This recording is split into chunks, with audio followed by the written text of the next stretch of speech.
देर तो किसी चीज़ में होती नहीं है, और कल कल तो कभी आती नहीं है। तो जो कुछ करना है आज से करेंगे, ठीक है।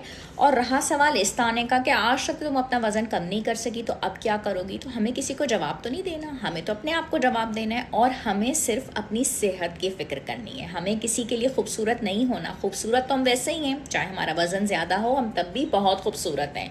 और वज़न कम हो जाएगा तो हमारी सेहत अच्छी हो जाएगी। तो वो हमें कैसे कम करना है, हमें इस हफ्ते से एक्सरसाइज शुरू करनी है। तो मैं आज से चलना शुरू कर दूंगी डेली के लिए आधा घंटा। अपने आप को मुझे बहुत बिजी रखना है, ठीक है। मैं अच्छे लोगों से मिलूंगी, अच्छी वीडियोस देखूंगी जिससे मुझे कोई फ़ायदा हो। नींद में अपनी भरपूर पूरी करूंगी, नमाज में रेगुलर रखूंगी। Liquid calories, cold drinks, juices उसको मैं लिमिट करूंगी। फल और सब्जियों का इस्तेमाल मैं ज़्यादा से ज़्यादा करूंगी, बल्कि पहले उनको खा लिया करूंगी ताकि मैं रोटी, डबल रोटी, चावल, चीनी से बचूं। प्रोटीन मैं ज़्यादा खाया करूंगी, कार्बोहाइड्रेट कम, और पानी में बहुत